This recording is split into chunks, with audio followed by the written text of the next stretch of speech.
السلام على النبي الأمي المكي المدني القرشي العربي العجمي الهاشمي سيدنا ونبينا أبي القاسم محمد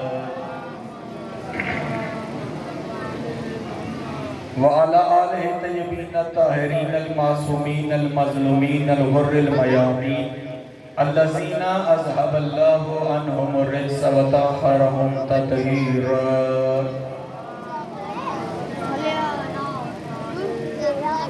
اما بعد فقد قال اللہ تعالی فی القرآن الحکیم اللہ ولی الذین آمنوا یخرجهم من الظلمات الی النور بآواز بلند صلوات.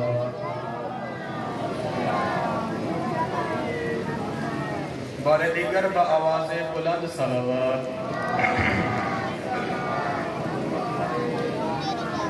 بحق الحسین آل محمد کا عظیم ترین خالق ہماری اس قلیل سی عبادت کو اپنی بارگاہ میں شرف قبولیت عطا فرمائے. بحق الحسین خداوند بانیان کے حاضرین کے ذاکرین کے رزق معرفت میں رزق ولایت میں مزید اضافہ فرمائے. بحق الحسین کسی بھی مومن کی آنکھ اس وقت تک موت کے لیے بند نہ ہو جب تک اسے روزہ شبیر کی زیارت نصیب نہ ہو سکے. میرے مالک اللہ ہر جوان کے ہاتھ کو شرف بخش کہ وہ ذریعے عباس سے اپنا ہاتھ مس کر سکے. اس دور کی سب سے اہم دعا مگانے جا رہا ہوں، سر مل کے آمین کہنا. مجھے اس بندے پہ بہت افسوس ہوگا جو اگلی دعا سن کر، دعا سمجھ کر، دعا پہ سوچ کر دعا پر آمین نہ کہے. کہ خدا بند ہمیں ہمارے حقیقی وارث کا انتظار نصیب فرمائے. بعد از انتظار دیدار نصیب فرمائے. بعد از دیدار نصرت نصیب فرمائے. بعد از نصرت مالک کے سامنے ہمیں شہادت کی موت نصیب فرمائے. ان تمام دعاؤں کو قبولیت تک پہنچائیں. سہارا درود کا لیں بآواز بلند صلوات. اجازت ہے سرکار پہ ہم چل کیا جائے. ایک مثال سے میں بات کا آغاز کرنا چاہوں گا، توجہ کیجیے گا سرکار. یہاں ہمارے علاقے پنجاب میں ایک قانون پایا جاتا ہے، ایک اصول پایا جاتا ہے کہ اگر ہم نے سب سے بڑا امیر دیکھنا ہو، سب سے بڑا جاگیردار دیکھنا ہو، تو ہم سب سے پہلے یہ دیکھتے ہیں اس کی زمین کتنی ہے، اس کا رقبہ کتنا ہے، اس کی جاگیر کہاں کہاں تک پھیلی ہے. اتنی سی میری تمہید تھی سرکار. میں نے کہا یہاں ہمارے علاقے یہاں پنجاب میں ایک اصول ہے، اگر ہم نے جاگیردار دیکھنا ہو، امیر دیکھنا ہو، ہم یہ دیکھتے ہیں اس کی زمین کتنی ہے، اس کا رقبہ کتنا ہے، اس کی جاگیر کہاں کہاں تک پھیلی ہے. ہم مل کے خدا سے پوچھتے ہیں میرے مالک اللہ جناب آدم کا رقبہ کتنا ہے، جناب آدم کی زمین کتنی ہے، جناب آدم کی وسعت کہاں تک ہے، جناب آدم کی جاگیر کہاں کہاں تک پھیلی ہے. جب میں نے خدا سے پوچھا تو میرے مالک نے ہمیں بتایا کہ جناب آدم کا رقبہ بس اتنا ہے کہ ہم نے جناب آدم کو فرشتوں سے سجدہ کرایا. اور یہ جو حکم تھا چند لمحوں کا حکم تھا، چند لحظات کا حکم تھا. اس کے بعد خدا نے کسی فرشتے سے یہ نہیں کہا کہ آدم کو سجدہ کرو. ہاں یہ آدم کا اپنا مقدر ہے، آدم کی اپنی قسمت ہے. آدم نے جگہ ہی ایسی منتخب کر لی جہاں روز سجدہ ہوتا ہے. آدم نجف میں جا کے علی کے پہلو میں سو گئے. علی کے بہانے آدم کی زیارت ہونا شروع ہو گئی. مجھے ممبر کی عزت کی قسم ہے، یہ آل محمد کا گھرانہ اتنا عظیم گھرانہ ہے، یہ آل محمد کا گھرانہ اتنا بلند گھرانہ ہے، یہ آل محمد کا گھرانہ اتنا شرف والا گھرانہ ہے. یہ کسی نامور کے پہلو میں لیٹ کے نامور نہیں ہوتے، بلکہ یہ جہاں چلے جاتے ہیں اس جگہ کو نامور کر دیتے ہیں. یہ مکہ میں آتے ہیں مکہ کو مکرمہ کر دیتے ہیں، یہ مدینہ میں آتے ہیں مدینہ کو منورہ کر دیتے ہیں، یہ کاظمین میں آتے ہیں کاظمین کو شریفین کر دیتے ہیں، یہ نجف میں آتے ہیں نجف کو اشرف کر دیتے ہیں، یہ قم میں آتے ہیں قم کو مقدس کر دیتے ہیں، یہ مشہد میں آتے ہیں مشہد کو مقدس کر دیتے ہیں، یہ کربلا میں آتے ہیں کربلا کو معلّہ کر دیتے ہیں. یہ آل محمد کا گھرانہ اتنا عظیم گھرانہ ہے، یہ جہاں چلے جائیں اس جگہ کو نامور کر دیتے ہیں. مجھے اس ممبر کی عزت کی قسم ہے، ذرا نجف جا کے دیکھو، علی کے ایک جانب آدم دفن ہے، ایک جانب نوح دفن ہے. یہاں سے جو بھی زیارت کو جاتا ہے وہ واپس آ کے یہ نہیں کہتا کہ میں آدم کی زیارت کر آیا، میں نوح کی زیارت کر آیا. وہ واپس آ کے کہتا ہے میں علی کو سجدہ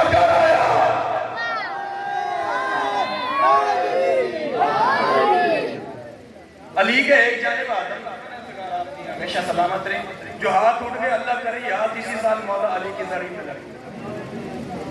آل محمد کا گھرانہ اتنا عظیم گھرانہ ہے، یہ کسی نامور کے پہلو میں لیٹ کے نامور نہیں ہوتا، یہ کسی نامور رسول کے پہلو میں سو کے نامور نہیں ہوتا، یہ جہاں جاتے ہیں اس جگہ کو جنت بنا دیتا۔ میں نے جناب کے سامنے پڑھنے انبیاء کے رقبے، اس کا مطلب یہ کہ جناب آدم کو صرف فرشتوں کا سجدہ ہے۔ جناب آدم کے بعد جناب ابراہیم، خدا نے جناب ابراہیم کے بارے میں قرآن میں فرمایا انی جاعلک للناس اماما، ابراہیم تو امام ہے صرف انسانوں کا، وہاں امامت کرنا جہاں جہاں انسانیت رہتی ہے۔ اس کا مطلب یہ کہ جناب آدم کو صرف فرشتوں کا سجدہ، جناب ابراہیم صرف انسانوں کے امام، جناب ابراہیم کے بعد جناب عیسیٰ، جناب عیسیٰ کے پاس ید بیضا تھا، روشن ہاتھ تھا، اندھے کو آنکھیں دیتے، کوڑی کے مرض کو شفا دیتے۔ ایک بندے نے جناب عیسیٰ سے آ کے کہا عیسیٰ اللہ کا نبی میں اندھا ہوں مجھے آنکھیں دے۔ جناب عیسیٰ نے اس کے چہرے پہ ہاتھ پھیرا، اس نے کہا عیسیٰ مجھے تیری نبوت کی قسم ہے ابھی بھی اندھا ہوں۔ جناب عیسیٰ نے دعا کے لیے ہاتھ اٹھائے، منہ آسمان کی طرف کر کے کہا میرے مالک کا معجزہ واپس لے لیا۔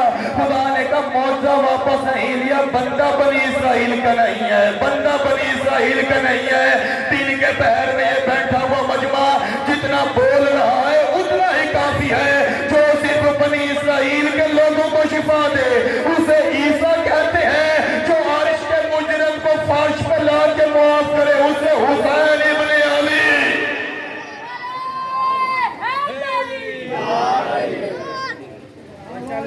میرے خیال میں جو بندے یہاں پہ بیٹھے ہیں نا، اگر نظر کرم فرمائے آپ آگے تشریف لیں، آپ سرکار آپ کا احسان ہوگا مجھ پہ، سرکار آپ آگے درود پڑھتے ہو، سرکار آگے تشریف لیں۔ مطلب میں ایک بندہ اس کونے میں ایک بندہ اس کونے میں، ماحول نہیں بنتا۔ اس کا مطلب یہ کہ جناب آدم کو صرف فرشتوں کا سجدہ، جناب ابراہیم صرف انسانوں کے امام، جناب عیسیٰ کے پاس ید بیضا، روشن ہاتھ، لیکن شفا صرف بنی اسرائیل کے لوگوں تک۔ سرکار ایک نبی ایسے ہیں جناب عزیر، قرآن مجید میں ہے کہ جناب عزیر اپنے ایک گدھے کے ساتھ اور چند ساز و سامان لے کے شہر سے باہر جا رہے ہیں۔ جناب عزیر نے دیکھا ایک بستی کے پاس سے گزرے، وہ دیکھتے ہیں کہ چند لاشیں پڑی ہوئی ہیں۔ قرآن مجید کا یاد کا ترجمہ پڑھ رہا ہوں۔ جناب عزیر نے دیکھا کہ چند لاشیں پڑی ہوئی ہیں۔ جناب عزیر نے دعا کے لیے ہاتھ اٹھائے، منہ آسمان کی طرف کر کے کہا میرے مالک اللہ یہ جو بندے یہاں پر اس وقت مرے ہوئے ہیں، ان کی لاشیں پڑی ہوئی ہیں، مالک ان کو تو بروز معاشر زندہ کیسے کرے گا؟ یہ بروز معاشر زندہ کیسے ہوں گے؟ واللہ باقی میں قرآن مجید کی آیات کا ترجمہ میں آپ کو بتا رہا ہوں۔ کتابیں کہتی ہیں اللہ نے کہا عزیر نبی سے عزیر میں تجھے بتاؤں کہ میں ان کو بروز معاشر زندہ کیسے کروں گا؟ کتابیں کہتی ہیں اللہ نے جناب عزیر کو 100 سال کے لیے سلا دیا۔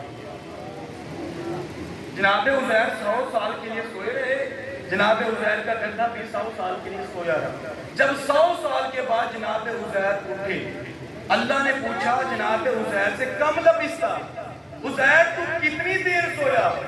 جناب عزیر کہتے ہیں لبثت یوم، مالک اللہ میں ایک دن سویا ہوں۔ پھر کہتے ہیں نا مالک اللہ لبثت بعض یوم، میں دن کا ایک تھوڑا سا پہر سویا ہوں، میں دن کا ایک چھوٹا سا حصہ سویا ہوں۔ ضروری نہیں ہوتا خطیب چین کے بولے تو جملہ بڑا ہو، خطیب گلہ پھاڑ کے بولے تو جملہ بڑا ہو۔ کچھ باتیں دھیمے لہجے میں بڑا معنی رکھتی ہیں، کچھ باتیں دھیمے لہجے میں بڑا اثر رکھتی ہیں۔ اللہ نے کہا کتنی دیر سویا؟ فرمایا میں ایک دن سویا ہوں، دن کا ایک چھوٹا سا پہر سویا ہوں۔ 100 سال کے بعد جب جناب عزیر نبی اٹھے، جیسے کھانا تر و تازہ تھا ویسے تر و تازہ کھانا پڑا تھا، جیسے گدھا چھوڑا تھا ویسے ہی کھڑا تھا۔ اس کا مطلب یہ کہ خدا نے قرآن مجید میں یہ فیصلہ کر دیا اگر کوئی کھوتا 100 سال بھی نبی کے ساتھ سویا رہے، بروز معاشر کو کھوتا اٹھے گا، ولی بن کے نہیں اٹھے گا۔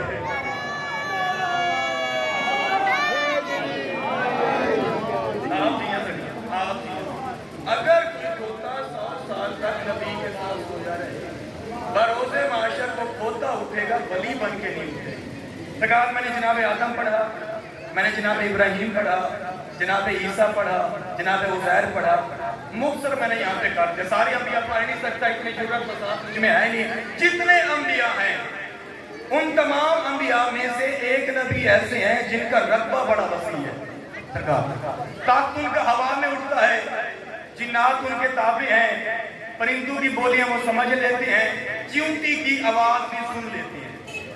نام ہے سلیمان ابن داؤد، کتنے بڑے جلال والے نبی ہیں سلیمان ابن داؤد۔ کتابیں کہتی ہیں، تفسیر اہل بیت پڑھ کے دیکھیے کہ ایک دن سلیمان ابن داؤد اپنی بغل میں لکڑی کا عصا لے کے اپنے محل کے سامنے کھڑے تھے کہ سامنے سے ملک الموت نے آواز دی۔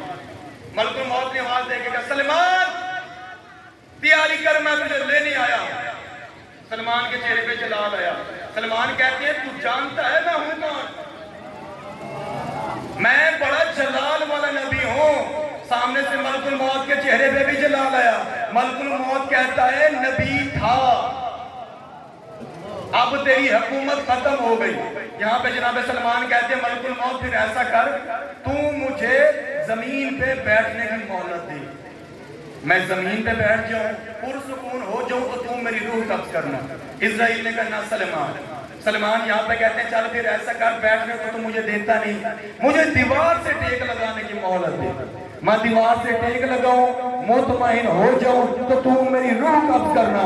اسرائیل نے کہا نہ سلیمان، جس نے مجھے بھیجا ہے اس نے مہلت بتا کے نہیں بھیجا، جس نے مجھے بھیجا ہے اس نے یہ نہیں کہا سلیمان بیٹھے تو اس کی روح قبض کرنا، سلیمان ٹیک لگائے تو اس کی روح قبض کرنا، سلیمان بیٹھے تو اس کی روح قبض کرنا۔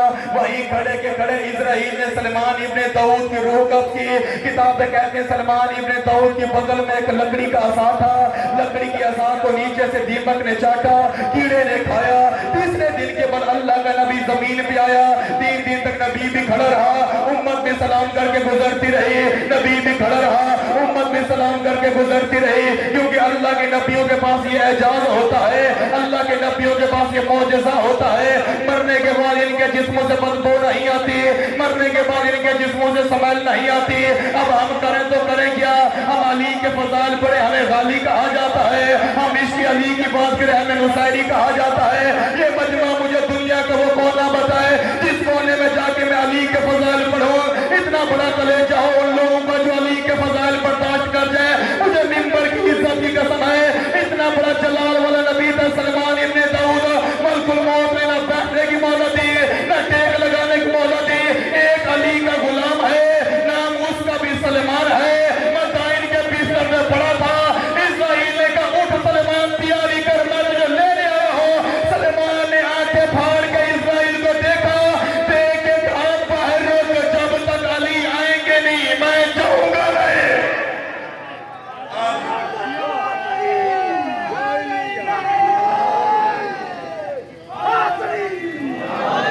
ایسے نہیں سارا مجمع مل کے ہے۔ اتنا بڑا جلال والا تھا نبی کہ ملک الموت نے ایک لمحہ مہلت نہیں دی۔ کتاب کا نام ہے نفس الرحمان فی فضائل سلیمان۔ کتاب اس وقت اردو بازار میں موجود ہے، لگا آپ کتاب خرید کے پڑھ سکتے ہیں، کیوں میرے کو دیکھتے ہی ہے تو مطلب کو رکھا گا۔ اتنا بڑا جلال والا نبی تھا سلیمان ابن داؤد۔ میرا یہاں پر سرکار ایک سوال ہے، کتابیں کہتی ہیں اب یہاں پر مولا علی علیہ السلام کو جناب سلیمان نے مدد کے لیے پکارا۔ کتابیں کہتی ہیں اسرائیل نے مولا علی علیہ السلام کو مدد کے لیے پکارا۔ مولا علی علیہ السلام کوفہ میں تھے، سلیمان مدائن میں تھے، اسرائیل بھی مدائن تھا۔ اب یہاں پر اسرائیل نے مولا علی علیہ السلام کو مدد کے لیے پکارا۔ مولا علی علیہ السلام اجازت ہے امامت کے ساتھ مدائن پہنچے۔